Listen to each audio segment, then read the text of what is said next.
সুপ্রভাত বন্ধুরা, কেমন আছো? আশা করি ভালোই আছো, সুস্থ আছো, বাড়ির লোকের সাথে সময় কাটাচ্ছ, হাসি খুশি আছো অবশ্যই। তাহলে আজকের ব্লগটা এখান থেকে শুরু করা যাক। আমি সুমিতা, আমার একটা নতুন ব্লগে তোমাদের সবাইকে স্বাগত। সকালটা একটু দেরি করে শুরু হয়েছিল, কারণ আমি লেট সব সময় সব কিছুতে, তাই জন্য। আর চা খাচ্ছিলাম পেছন দিকটা বসে বসে, এত রোদ্দুর উঠেছিল। বসে বসে চা খেতে খেতে দেখলাম একটা গাছের নারকেল পড়ে গেল জলের ওপরে, আর এত দূরে পড়েছিল সঙ্গে সঙ্গে গিয়ে কুড়াতে পারবো না আমি।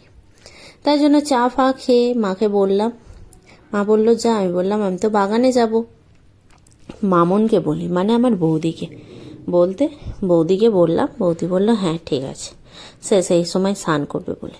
তারপরে সামনের দিকে এসে তোমাদেরকে বলেছিলাম না গাছগুলো কিভাবে রেখেছি তোমাদেরকে দেখাবো, সেইগুলোই দেখাচ্ছিলাম। আর এই যে সামনে বাটিটা দেখলে, ওটাতে আমরা চা জমাচ্ছি। চাগুলোকে জমিয়ে গাছে দেব বলে।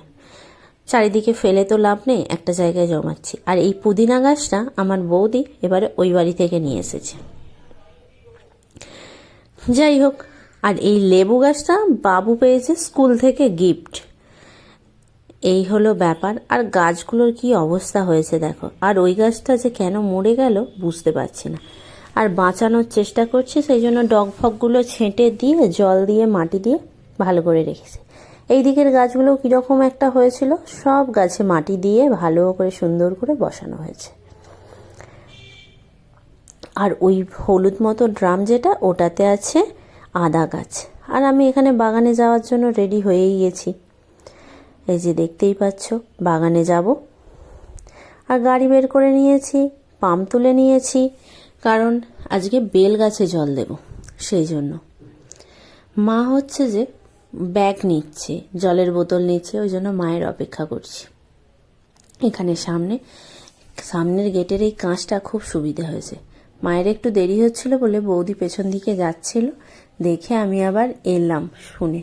এসে সে সেখানে স্ট্রাগল করছে, কারণ ওইখানে বললাম না পাড় দিয়েও যাওয়ার রাস্তা নেই। পাশের যাদের জায়গা তাদের গাছ পড়ে আছে, পরিষ্কার করেনি। আমাদের এই পাড়টা কার কি সেরমভাবে পরিষ্কার হয়নি। যাই হোক, ওটা দেখে বাগানে চলে এলাম। বাগানে এসে পাম্পটা বসাবো, আর তার আগে এই যে গাছটা দেখছি, গাছটা মাকে বলছি কি সবুজ হয়ে গেছে মা, দেখো কিরম চকচক করছে, সুন্দর লাগছে। পাম্প বয়ে নিয়ে গিয়ে বসিয়েও দিয়েছি। আর এই গাছগুলোতেও জল দিয়েছিলাম আগের দিন, সেগুলোও বেশ সুন্দর লাগছে। পাম্পটা বসিয়ে পাম্পের সুইচ দিয়ে দিয়েছি, তো চলতে শুরু হয়ে গেছে। মা ওই বেল বাগানে আছে, সেটা আমি মায়ের কাছে যাচ্ছি। চলতে শুরু হয়েছে বলে মা ওইদিকে পাইপগুলো এদিক ওইদিক করবে, আর আমি একটু যাব নুনঠিয়া, একটু দরকার আছে। আর মা আমাকে বলছে আমি করছি এত রোদে, তুই বাড়ি চলে যা, স্নান টান করে তুই তাহলে আয়। আমি বলছি না না, একসাথে যাব। যাই হোক, আমি নুনঠিয়া থেকে আসি, নুনঠিয়া থেকে এসে একসাথে যাব বলে আমি একটু বাড়ি এলাম। বাড়ি এসে তারপরে নুনঠিয়া যাব বলে দরকার ছিল বললাম না, সেই জন্য বাড়ি এসেছিলাম। বাড়ি এসে নুনঠিয়া থেকে আমি আবার বাগানেও চলে গেলাম। বাগানে গিয়ে তখন প্রায় বেজে গেছে 1:30 বেজে যেতে বাবা তো ফোন করছে, বাড়ি এসে গেছে।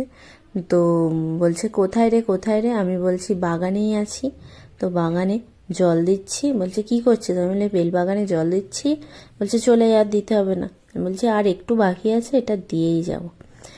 বলছিলাম না এই যে এইভাবে দিতে হচ্ছে। মা হচ্ছে দিয়ে দিচ্ছে, কারণ টুলু পাম্পে তো ওই জন্য সরু সরু হয়ে জল পড়ছে। এমনি হলেও বেশি জল পড়লেও তাও এইদিক ওইদিক করতে হয়, সবেই পড়ে গেছে। এই পাইটা আর পাশের পাইটাও হয়ে গেছে, এই পাইটাই বাকি ছিল। এইটা দিয়ে আমরা এসেছি বাড়ি। ভালোই ছিলাম। তারপরে হঠাৎ করে দুপুরবেলা একটু শুয়েছি, তারপর কি শরীর খারাপ, চোখ মুখ লাল হয়ে গেছে, জ্বর, সে কিরম একটা হচ্ছে। মা বললো আর যাবি বাগানে? বলি হ্যাঁ চলো যাবো। বলছে না তোর দিদিকে ডাক, তোর দিদির সাথে আমি চলে যাই, লাইট জ্বালবো তো শুধু, চলে যাই বলে লাইট জ্বেলে একটু ফুল তুলে এলো। আর আমি এই যে এখানে বসে আছি সোফায়। তারপর আমি সন্ধে দিচ্ছি। সন্ধে দিয়ে আর লাইট জেলে ঠাকুর ঘরের এই মিনিচার দিয়ে এই ঠাকুরের সিংহাসনটাকে জড়িয়ে রেখেছি, সুন্দর করে সাজিয়ে রেখেছি। সেটাই তোমাদের সাথে শেয়ার করা হয়নি কোনো দিন। আর ধুনো দিয়েছিলাম, পুরো অন্ধকার হয়ে গেছিলো, একদম ধুঁয়ো ধুঁয়ো হয়ে গেছিলো। তারপর ফুল টুল গেঁথে অনেক দেরিও হয়ে গেছিলো। আমি আর দিদি ফুল দিতে বেরিয়ে পড়েছি। দিদি একটা কি বলছে, সেই জন্য আমি খুব হাসছি। যাই হোক, আজকের ব্লগটা এই পর্যন্তই ছিল। ভালো লাগুক আর নাই লাগুক, একটা লাইক করবে, শেয়ার করবে, সাবস্ক্রাইব করবে, কমেন্ট করবে কি ভালো লাগেনি, ঠিক আছে? অবশ্যই কিন্তু করবে। তোমাদের অপেক্ষায় থাকলাম। টাটা।